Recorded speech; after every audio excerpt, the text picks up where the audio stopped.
Pakistan is now pushing to turn the negotiations into direct talks between Washington and Tehran, something that would be a major diplomatic breakthrough. That is according to a diplomatic source in Islamabad speaking to Al Jazeera Arabic. According to that source, the plan is for the negotiations to begin with a handshake between the two heads of the two delegations, or with a Pakistani official standing between them as talks begin. If Pakistan succeeds, the talks could move forward directly. If not, the negotiations will continue indirectly and may last only today. The Iranian delegation has already met Prime Minister Shehbaz Sharif in Islamabad, according to Iranian state television. The White House has also confirmed that the US Vice President J.D. Vance is currently holding talks with Sharif ahead of the negotiations. Iran's state broadcaster says that the format of the US-Iran talks will be decided after these meetings. Now, the agenda for these talks is complex.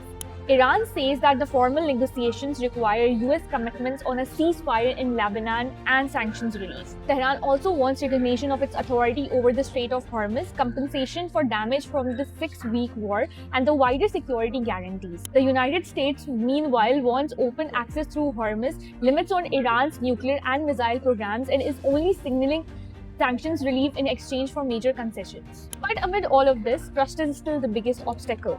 Iranian Foreign Minister Abbas Araghchi told his German counterpart that the Tehran is entering the talks in complete distrust of the United States. Iran's first Vice President Mohammad Reza Aref has also warned that the outcome will depend on US priorities, saying that any deal will only happen if Washington focuses on its own interests rather than those of Israel. And in Washington, the officials appear cautious about the ceasefire holding. According to Reuters, the White House even considered but ultimately decided against a national address by President Donald Trump about the deal, with some advisors concerned about overselling an agreement that remains fragile. So the latest situation is this. The delegations are already in Islamabad, Pakistan is trying to bring them face to face, and the world is watching very closely.